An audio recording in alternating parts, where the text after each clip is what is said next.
A good season of motorsport should contain a select number of things. Numerous high-performing teams at each other's necks at every turn, a gallery of state-of-the-art cars designed from the drawing board to beat everything else, a select group of world-dominating drivers to push these machines to and beyond their limit, a leaderboard that isn't afraid to change radically throughout the season, and a sprinkle of drama to keep everything fresh.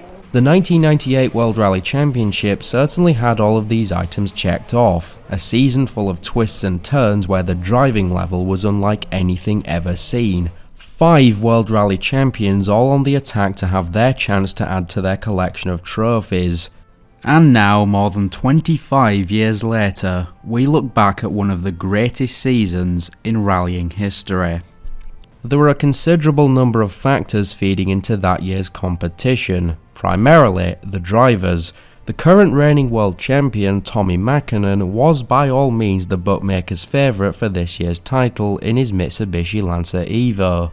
Following on from his back-to-back wins in 1996 and 1997, a win in 1998 would make for the sport's first ever consecutive driver's hat-trick. Ex-teammates Colin McRae and Carlos Sainz were the two drivers most likely to upset Mäkinen's triple attempt. The Flying Scotsman at the wheel of the legendary Subaru Impreza was the winner of the 1995 championship and the runner-up in the previous 2 seasons. El Matador, on the other hand, had returned to his old home at Toyota after winning with them in 1990 and 1992. Both of them were eager to claim victory again. They weren't alone, however. Every factory-backed team this season had talent up the wazoo. Sainz's teammate at Toyota, for instance, was Didier Auriol, champion in 1994. As for Ford, well, they had recruited 4-time world champion Juha Kankkunen, who had been conquering the sport since the Group B days. Even outside of these 5, there were numerous other drivers with viability of claiming the title. Certainly a stacked cast, to say the least. The teams were pulling their weight on this front too. Subaru would once again put their faith in the Impreza, upgraded to take advantage of the new World Rally Car rules. Ford, who were largely the backmarker in previous seasons, would have this year be the final to showcase the Escort, a name associated with rallying since the early 70s, before they debuted their Focus WRC in 1999. This year would be the first to see Toyota's Corolla contest a full season, after it was introduced partway through the 1997. And then there was Mitsubishi. While other manufacturers had already made the jump to the previously mentioned World Rally Car rules, Mitsubishi was defiantly staying put in the old Group A rule set, starting the season with their Lancer Evo 4.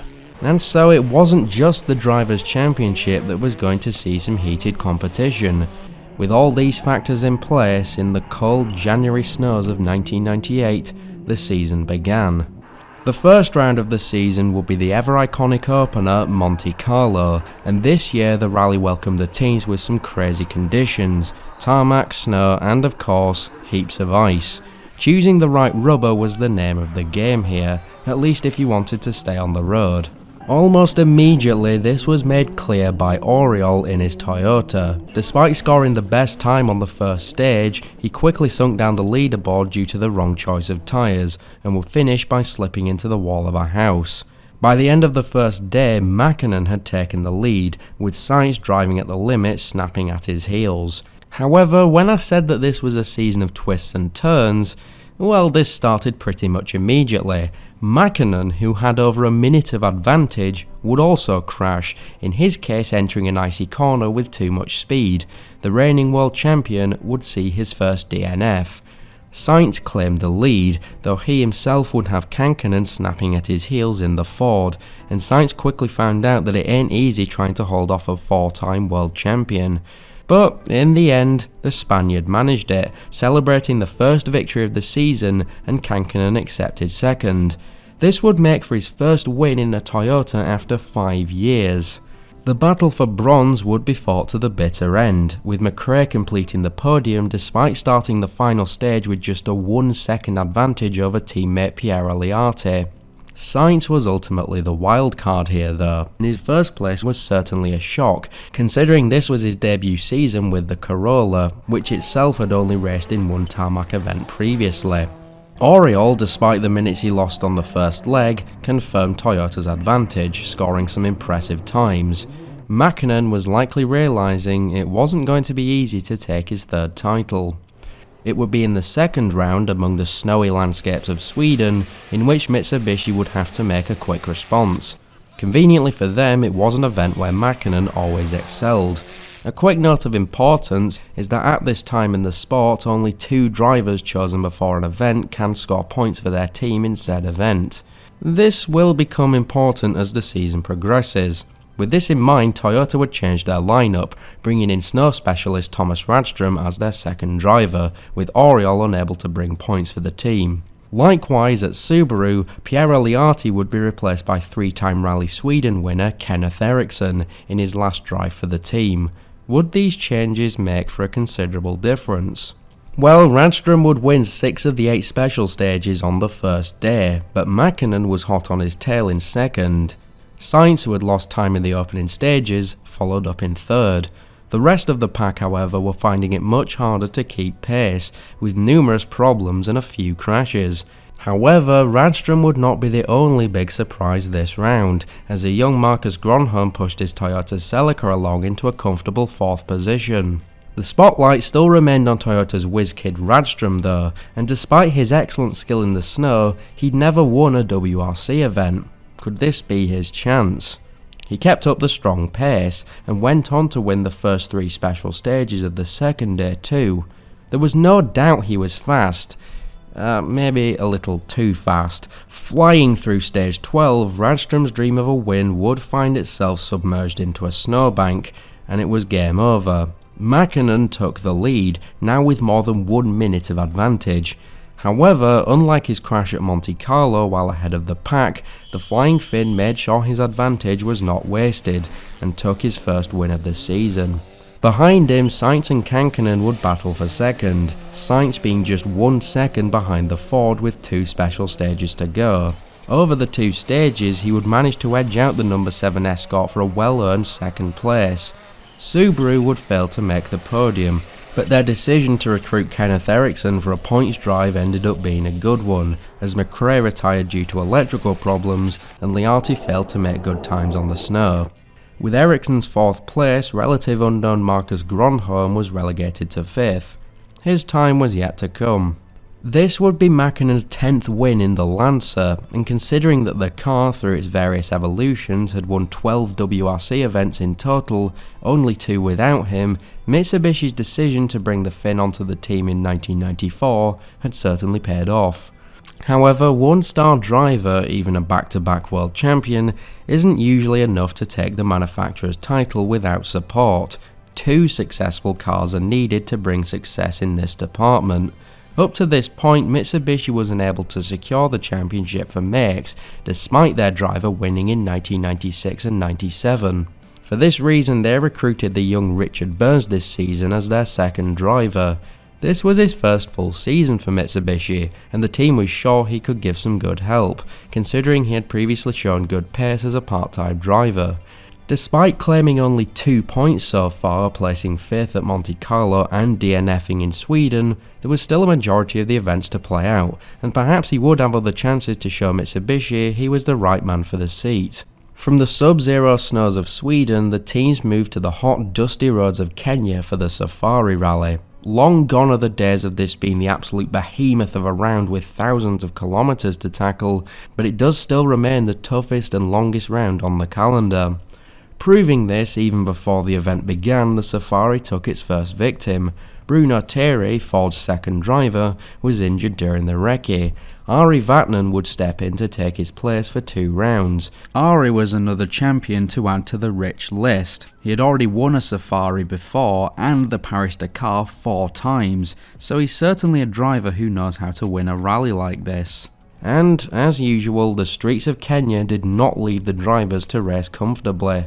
Even by the end of the first day, among punctures, suspension failures, brake issues, crashes, rolls and a number of other problems, everyone had some sort of issue to face.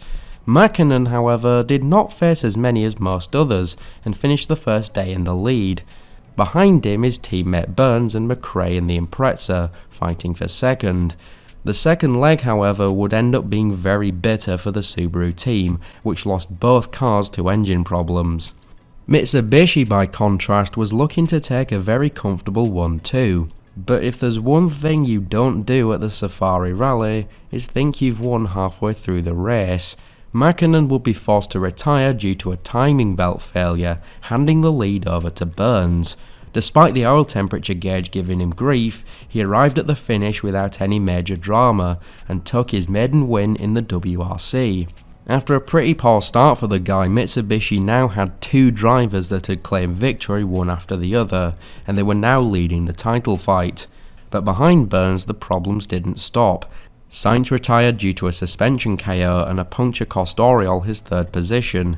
Not a good day for the Toyota team. Ford would end up completing the podium, with Känkkönen leading Vatanen home for a 2-3 finish. Känkkönen, for 3 straight rounds, had appeared on the podium, and was actually tied with Sainz at the top of the drivers' standings. No one would have expected this at the start of the season. Känkkönen had won his last championship in 1993, and hadn't won a single event since 1994, and many people were under the impression that his WRC career was in its sunset years. So, sure, maybe you can't teach an old dog new tricks, but if it's a 4-time world champion, it might have some surprises left in it yet. With a season already full of surprises, the teams returned to Europe for the 4th round in Portugal. At this point, the legendary Subaru team appeared in bad shape. After winning the title 3 years in a row, they now found themselves dead last in the standings. McRae, the team's lead driver, was someone known to push his car to the maximum. At times he was simply uncatchable to those following him.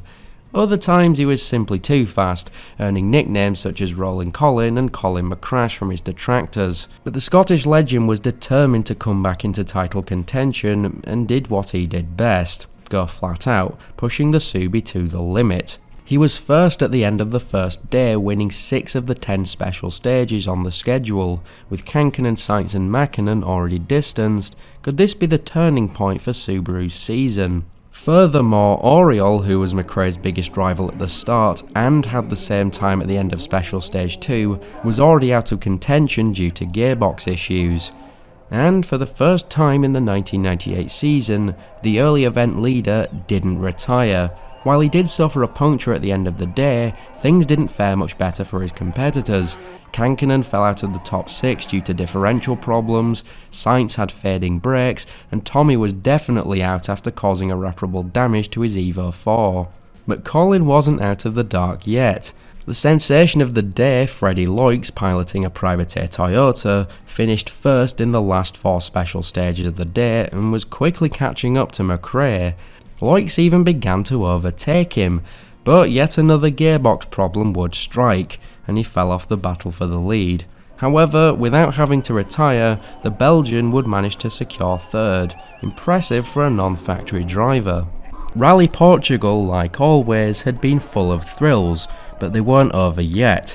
Indeed, somehow, with just 1 stage to go, Carlos Sainz was only 7 seconds behind McRae, and he had a whopping 11 kilometers to win that time back. It's fair to say that the crowd went crazy for this final duel. The number 3 Subaru started before Sainz, and when he concluded the stage, McRae was told that El Matador had gained 4 seconds by the halfway point. Everyone waited with bated breath for the Corolla, but unfortunately for Sainz, he crossed the line with just 5 seconds recovered. McRae and Grist had won Rallye Portugal with just 2 seconds advantage, one of the closest margins in WRC history. The teams remained on the Iberian Peninsula following Portugal for the Rally of Spain, the first pure asphalt round. After his astonishing performance in Portugal, Freddie Loix was given a seat to win Toyota points here. For a second time, ex-champion Oriol would run solely for the Drivers' Championship. Not a great situation, but it is fair to say that he'd been fairly unlucky up to this point. The big news before the event would come from Mitsubishi, who were to debut their new weapon, the Lancer Evo 5, yet again following the Group A rules. But there was something else that would catch the attention of everyone else at the event, a new gallery of protagonists, kit cars. Despite being of a lower class than the main WRC cars, a tarmac event like Rally of Spain was their hunting ground. They weren't competitive at most events, but their two-wheel drive systems, a weight 270 kg lighter than the WRC cars, and a power output a mere 20 horsepower less, meant that on all tarmac events like Spain, the kit cars had every chance to be faster than the queens, and so the pool of potential winners dramatically increased. Therefore, the fans were eager to see if a fresh face would top the podium, and by the end of the first leg they had their first hint. Oriol, the man relegated to drivers only points, was in the lead, ahead of the new Citroen Xsara Kit Car of Jesus Perez, the returning Escort of Bruno Thierry, and the Peugeot 306 Maxi of tarmac expert Gilles Panizzi. From the leader to Mäkinen, down in 9th position, there were just 48 seconds worth of difference. Subaru was the only one of the big teams unable to keep pace. Their Pirelli tyres apparently weren't providing the grip that the Michelin tyres of the other teams were able to. With such narrow margins, the position table would change around numerous times during the second leg, but no one could get any closer to Oriol, who remained firmly the leader. By the end of the second day, there was good and bad news for Toyota. The good? 3 cars in the top 3 positions. The bad? Well, they were in the wrong order. Their frontrunner was unable to take manufacturer points, and Sainz, Toyota's top driver, was in 3rd. However, the team bosses ordered no position switching. Day 3 concluded the rally with another shock. El Matador, the local hero, suffered a puncture that would finish him firmly out of the points. Mäkinen would keep the race alive by trying to overtake Loix, but without success. It was a 1-2 for Toyota, with Oriol taking his first win after 3 long years. Not a bad situation for Mitsubishi either, with 3rd and 4th being a good way to break their new car in. They remained at the top of the standings, just 1 point ahead of Toyota. Unlike Mitsubishi, it was a very bad weekend for the Ford team. After seeing both cars reach the finish line in every event until now, here they would register a double retirement. 2 kit cars would register in the top 6, Philippe Bugalski's Citroen and Panizzi's Peugeot. This surely didn't help to calm down the discontent among the top-class WRC teams regarding regulation, even with Perez's kit car blowing its engine while in 2nd. With a rather impressive 5 different winners in 5 different events, it was time to head to France for the Tour de Corse. The drivers were welcomed by some bizarre weather, meaning wrong tyre choice could again cost them valuable time. To add more chaos, this was another event where the kit cars could upset the leaderboard, being the 2nd all-asphalt event in a row. Out of the gate, however, it would be the Subaru of Colin McRae that led the pack, and he held this pace throughout the first day. After their mishaps in Spain, even the Scot was surprised at the speed. However, it was largely due to Pirelli, learning from their mistakes and providing new tyres for this event. Even Piero Liatti was flying along, closing in on the Peugeot 306 Maxi that was in 2nd, driven by Francois Delacour. Behind this trio, the new Evo 5 was suffering with some early career teething troubles, and Mäkinen was forced to retire, his 4th DNF in just 6 events for the reigning champion, and he had slumped down to 6th in the rankings. Things weren't going much better for Sainz either. The father of the F1 driver with the same name had to repair the car during a road transfer. The engine somehow had a hole in it. He and his co-driver Louis Moya had to find a solution without a mechanic nearby. Moya proposed covering it with a glove, and Sainz ran to a tree in the hope of finding the perfect branch to wedge it in. Surely one of the most memorable scenes of this season. Carlos would then gently dose the accelerator until he arrived at the next service, being helped along by the gradient of the road. By this point, McRae's leadership appeared to be unchallengeable. 2nd was the position to go for the rest of the drivers. While Delacour and Liatti bitterly fought over it, Sainz swooped in and snatched the bone from the pair of them on the 2nd day. His unorthodox engine repairs appeared to have worked, and then a damaged wheel led to a tyre deflation during Special Stage 15, throwing him out of the top 6. Not a good event for the Spaniard. The events didn't stop there either, with Panizzi's Peugeot arriving back 4th after an intense dogfight with Oriol and Thierry. His teammate Delacour would successfully hold on to second however, leading Liati home in third with just 3 seconds between them. Thanks to their second victory and despite a horrendous start to the season, McRae and Subaru were both leading their respective championship standings. Who would have guessed that? Hi guys, Drew here. A short advice. Jackoh, the man we can consider the official voice of the channel, prepared an interesting video about the story of the kit cars. Don't miss it, link in description. For round 7, after so many rounds in Europe, the cavalcade took a quick detour for the only time of the season to South America. Argentina awaited with its notoriously rough gravel stages. Even in the first hours of the rally, the excitement was already ramping up. Mäkinen, Oriol and McRae all kept an intense pace in a close battle for the win, finishing the first day in that order. Behind them we saw the reawakening of Kankkunen. The Finn always struggled on tarmac rallies, but the gravel had now returned. Maybe he had the chance at some good results here. Come the second day, Mäkinen would feel the handicapped nature of starting first, and McRae took the lead. With the ever unlucky Oriol soon out due to engine failure, Colin had a solid chance of winning for the first time in Argentina, but then he received a major hit. The Scot would hit a protruding rock at the side of the track. The suspension was badly damaged, and worse news for him and co-driver Nicky Grist, the soonest they could get proper assistance was 2 whole stages later. They were going to have to repair it alone if they wanted to remain in the rally. It wasn't possible to remove the wheel, and they seemed out of luck, but then came a spark of genius. They would drive on the damaged suspension until the tyre blew up. Then they can swap it out for a new one and then straighten the bent control arm using a big rock, of course with the consultation of an expert. And it worked. Of course the operation took a fair bit of time and they received a 2.5 minute penalty, but they were still in the race.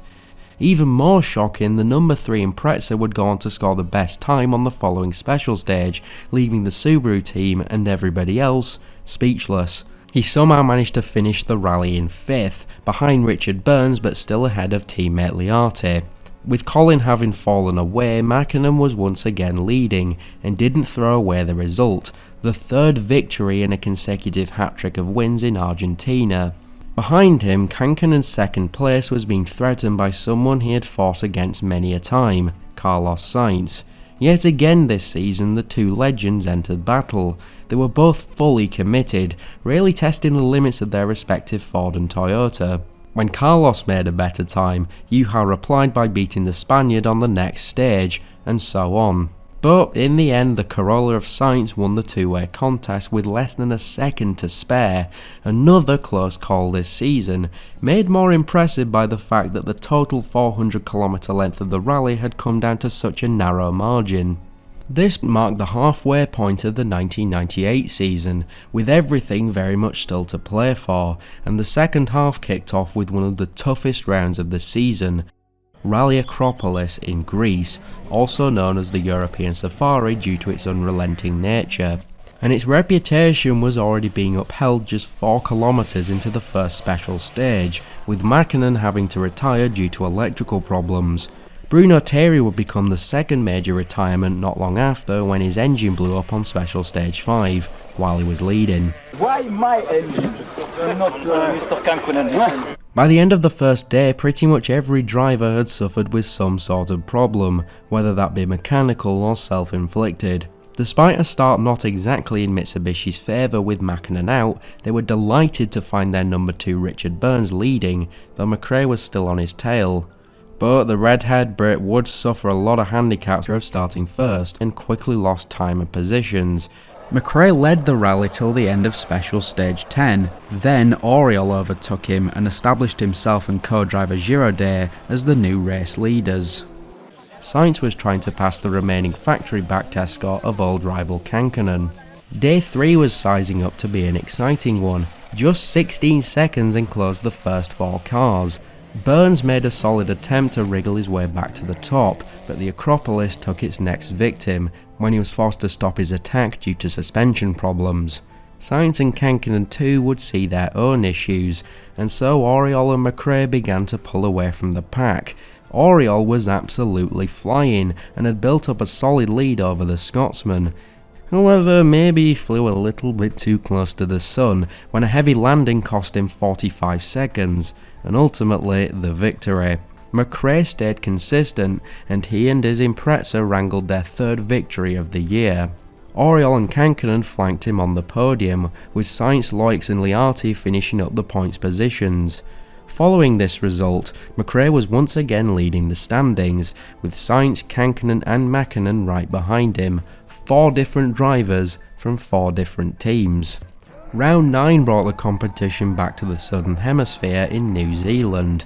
Auckland welcomed the teams with heavy rain, and the route was now a dangerous concoction of slippery gravel. Geographically, this was the closest event to Japan, and considering 3 of the 4 factory teams were Japanese, there was a great number of official, semi-official and privateer WRC cars ready to battle. Subaru, for example, had high expectations for this event, and so beyond their star drivers of McRae and Liati, entered a third Impreza S5 for Finnish driver Juha Kangas, not to be mixed up with Juha Kankkunen, and a semi-official Impreza 555 for local hero Possum Born.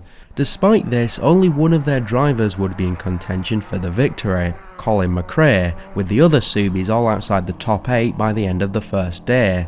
However, the Scotsman, who had won in New Zealand 3 years in a row between 1993 and 1995, did find some competition elsewhere, the 2 Corollas of Sainz and Oriol, and the 3 cars would repeatedly interchange their positions at the top of the leaderboard. Despite the continuing downpour, the crowds were no less eager to see this titanic battle unfold, even to the point where they began to spectate from less than safe places on the stages. While in full attack mode, Colin would end up hitting a spectator that would luckily walk away with just a broken leg. Behind the leading trio, Burns was 4th, patiently waiting for his moment to make a lunge for the podium, while team leader Mäkinen was racing rather more cautiously, as he had crashed at the last 3 editions of this rally.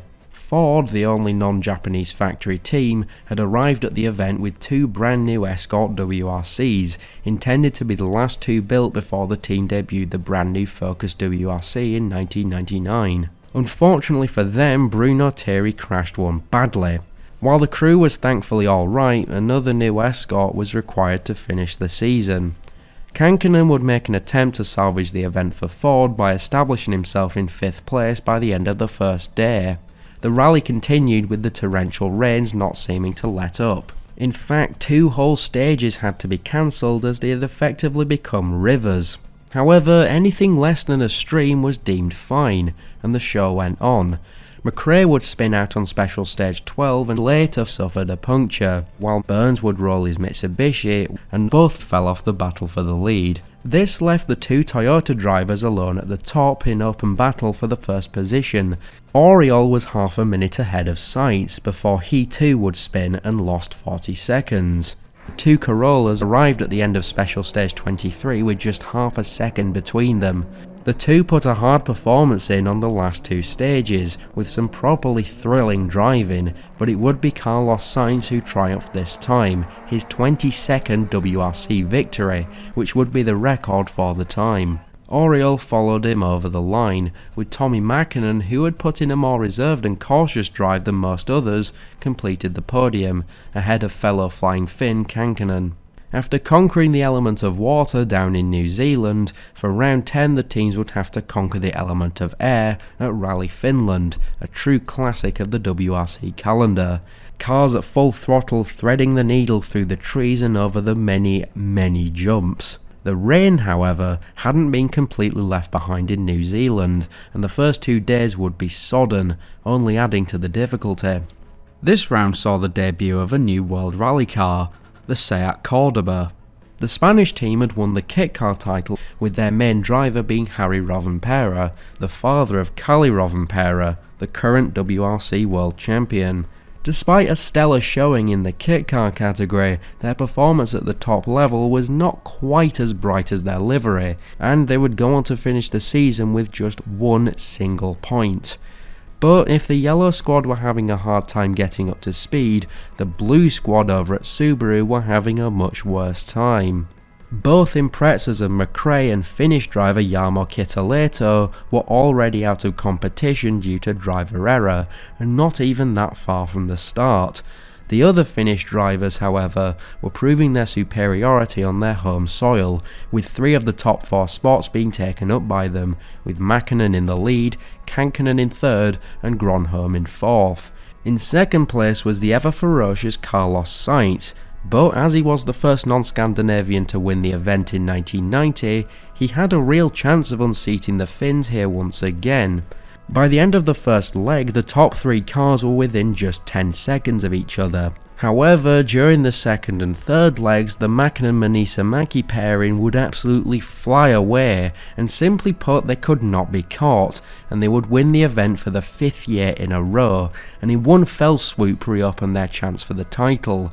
Sainz and Kankkunen will follow on the podium after another ferocious battle naturally.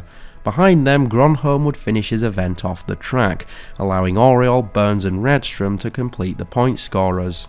In the originally planned 1998 calendar, the 11th round was to be Rally Indonesia, first seen on the WRC calendar in 1996. However, the round was cancelled due to a political crisis in the country at the time, and the event has never been seen in the WRC since. Instead, Rally Sanremo in Italy would be moved forward to round 11. For the first time since the 6th round, the teams found themselves at an all-asphalt event, and so the entry list was full of potential winners. Subaru arrived with the strong 1-2 from the previous year, though McRae would already be held back by a puncture on Special Stage 3. In any case, the Imprezas confirmed their speed on the tarmac, and home favourite Liati, supported by all the Italian fans, now had a real possibility of finding his breakthrough win. Unfortunately for him though, he had a very strong opponent in the way, Tommi Mäkinen. Despite winning just a single tarmac event prior to this season, he had arrived here in excellent shape following his win in Finland.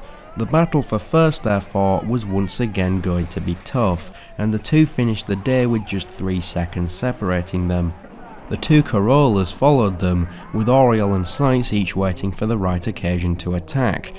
However, after Oriol retired after he hit a rock while attempting to cut a corner, and with Mäkinen and Liati fighting a great distance up front, Sainz realised he would have to relegate himself to a defensive position. McRae was scoring some incredible times following on from his early race puncture, and he was going for 3rd. Sainz would, however, for the moment, lose this battle, spinning out and suffering brake problems, and so McRae established his 3rd position. At the front of the rally, Liati and Mäkinen were still battling mere seconds apart from each other, until Special Stage 18, when the Finn was able to win the stage with a 15-second advantage over the Italian, and had now built up a solid lead of half a minute. While many drivers would call this the end of the game, Liati was not such a driver, and the last day began with the top position still largely unknown. Thierry was the only Ford remaining after Kankkunen destroyed the number 7 Escort during the second day. The Belgian found himself in 5th, but was struggling to maintain a good pace, and behind, the Peugeot 306 kit car of Gilles Panizzi was closing in. Despite the kit cars already proving to be more than a match for the WRC cars on tarmac, the humidity and a few slippery sections slowed this class of car down considerably on the first day, and so they were spending the rest of the race playing catch-up. In fact, Panizzi was recovering. He won 4 of the 6 special stages in the last leg, and Thierry really couldn't do anything about it, finishing 6th, behind the Peugeot kit car. Ahead of them, Sainz and McRae were bitterly fighting for 3rd, and despite Sainz wanting his bronze as much as possible, McRae was able to snatch it, finishing with just a 1.5 second advantage, a well-earned spot for him not giving up after his puncture. Teammate Liati, however, had definitely lost the battle for first. Despite pushing till the end, Mäkinen simply managed to drive his car perfectly and set a blistering pace, winning in Italy for the first time. This put the Finn just 2 points behind Sainz, with just 2 rounds left to race. Thanks to 3rd place, McRae was mathematically still in contention for the title too, but the possibility of this was certainly against him. The penultimate round brought the competition for the final time back to the Southern Hemisphere for Rally Australia, an event plagued by narrow dirt tracks and roadside trees just waiting to end your race. For this event, the organisers experimented with a revolutionary new start light that somehow ended up being one of the main protagonists for the event. We'll come back to that. The event started as normal, but Mäkinen, winner of the 2 previous rounds, suffered a suspension problem partway through the first day while in second position. Not only did this cost him time in the stages themselves, but he also incurred a more than 1 minute penalty for repairing his car longer than the maximum allowed time. The Finn's chances of claiming his 3rd title were beginning to slip through his fingers. McRae was also suffering with suspension issues and was quickly losing time and positions, and he finished 6th on the first day. The Scot was the only Subaru remaining after Pierre Aliati crashed out in his last event with the Impreza. And where was Sainz? With his rivals all struggling, the Spaniard had a real chance of shutting down any contention for his title. Well, he was pushing along in 5th, not far behind Kankkunen and Loix, but with just a 10-second gap between him and McRae, he was going to have to pick up the pace if he wanted any points. Ahead of everybody, the number 2 Evo of Richard Burns was absolutely dominating the event, over 1 minute ahead of Oriol in second. But Rally Australia, like most other rounds this season, quickly proved that just because you have a solid advantage doesn't mean you're safe. During the second day, Burns would ultimately roll his car, breaking the turbocharger, and his massive advantage was completely eradicated. McRae, meanwhile, in his bid to catch up to the front of the pack, broke his drive shaft, and though he did lose quite a bit of time, his desire to reel in his rivals remained intact. In first, we now find Carlos Sainz, his tactic of not pushing overly hard during the first day seeming to pay off. In second, incredibly, was Mäkinen, whose speed in his Mitsubishi had clawed him back onto a podium spot. If he was going to catch Sainz, every second counted. But maybe he was just a bit too eager to catch him. Mäkinen will be penalised 1 minute for a jump start. Apparently, he had left the line when the lights went green as opposed to waiting for the timed countdown. This was of course all thanks to the new lighting system I mentioned earlier.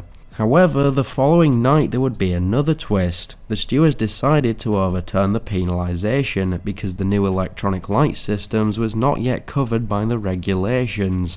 Toyota and Sainz were naturally very displeased with this situation, but ultimately did not protest it. Years later, former Toyota team manager George Donaldson told Dirtfish that it was to save the reputation of the sport and of the team, as they didn't want to be part of such an awful mess. Thanks to this whole ordeal, a hard fight was to be expected on the final day. With Sainz and Mäkinen trying to fight each other off, McRae proved to showcase the strongest drive, absolutely on fire and gaining valuable seconds by the kilometre on the leading pair. By the end of Special Stage 22 of 24, the Scot was leading. Behind McRae, Mäkinen, Sainz and Burns were all hot on his tail. Just 10 seconds separated the four. What a rally! However, the final 2 stages did not smile on the British drivers, with Burns hitting a tree and breaking his radiator, and McRae had managed to blow his turbocharger. The Scot, after his hard driving, bad luck and thoroughly damaging his Impreza, would finish in 4th, behind Oriol. This would spell the end of his hopes at getting the title. The 2 drivers left in contention were Mäkinen and Sainz. The Finn would end up winning Rally Australia, his 3rd in a row, and overtook the Spaniard. He now sat at the top with a 2-point advantage, with 1 round to go. The final round would bring us to the forests of Britain for the aptly titled Rally of Great Britain, the first year in which it wasn't called the WRC Rally. It was a very challenging round, famous for its slippery, muddy forest roads. However, while the spectators were likely expecting a fearsome 2-way battle for the title at the final round, well, they were wrong. It would simply have been too naive to expect a head-to-head like you'd see in a film. The round began without much fanfare, but it all started to go wrong on Special Stage 5. The stage was located at the Vauxhall testing grounds at Millbrook. 90 minutes before the main cars arrived, the historic rally contestants drove through. One of them, a Hillman Imp, would leave an oil stain on a left turn. Mäkinen, the first of the WRC lot to come through, didn't see the spill until far too late, and would rip the rear right wheel clean off his Mitsubishi after spinning out into a concrete block. The following drivers would be waved down on a yellow flag by a marshal, but for the Finn, it all seemed to be over. Due to a portion of the event taking place on public roads, Mäkinen could not continue driving by law, and he even had police after him at one point. With Mäkinen out, all Sainz had to do to take his third championship after 6 long years was place 4th or higher. 99% myself, 1% Mäkinen. By the end of the first leg, the Spaniard was in second. In first place was McRae, in absolutely brilliant form in his last drive for Subaru, the end of a legendary pairing. To mark the occasion, the Subaru team doubled down on the presence of McRae's for the event, with Colin's younger brother Alistair, winner of the 1995 British Rally Championship, who was impressively in third position in the other Impreza, ahead of great names such as Oriol, Kankkunen and Burns. The following day, however, continued the surprises. Toyota had lost 2 of their Corollas when both Gronholm and Oriol were forced to retire due to technical problems. Richard Burns and his Mitsubishi, however, had risen themselves to a podium position, fighting with McRae for the top spot. Unfortunately for McRae, the fight didn't last long. His last drive for Subaru ended with an engine KO and a rather unceremonious retirement. Burns therefore took hold of first, with nobody really able to compete for this position. Sainz meanwhile had dropped to 4th, the lowest position he needed to be crowned champion. All he had to do was avoid any major mistakes and not put too much stress on the car.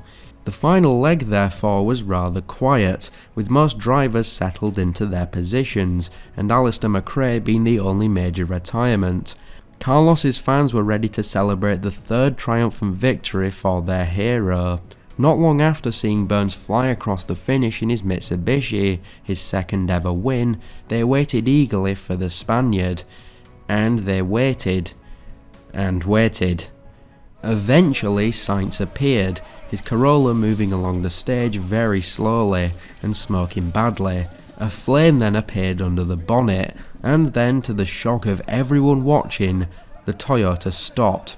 The Sainz-Moya crew was a mere 300 metres from the finish, but try as they might, there was absolutely no starting the car back up again. Sainz had lost his 3rd title. And the rumours about this very unlucky ending for the Spaniard were rampant. Some would say that El Matador, driving a little too carefully and perhaps a little preoccupied, lost concentration and damaged the engine with a small crash into a bush.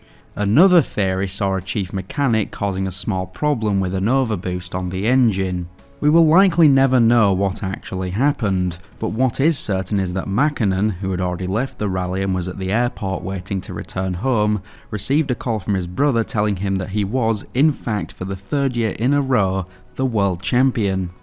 He initially believed it was a prank call, before the realisation and elation set in. He would later say that he felt sorry for Carlos. I mean, who doesn't? In any case, with such a poor bout of results in the first half of the season, and ultimately clawing it back with 5 wins in just 13 rounds, it's not like the Finn didn't deserve his 3rd title. However, it wasn't the only celebration in the Mitsubishi garage that night. Thanks to Richard Burns' win at the final round, the Japanese team found themselves as the manufacturers' champions for the first time ever.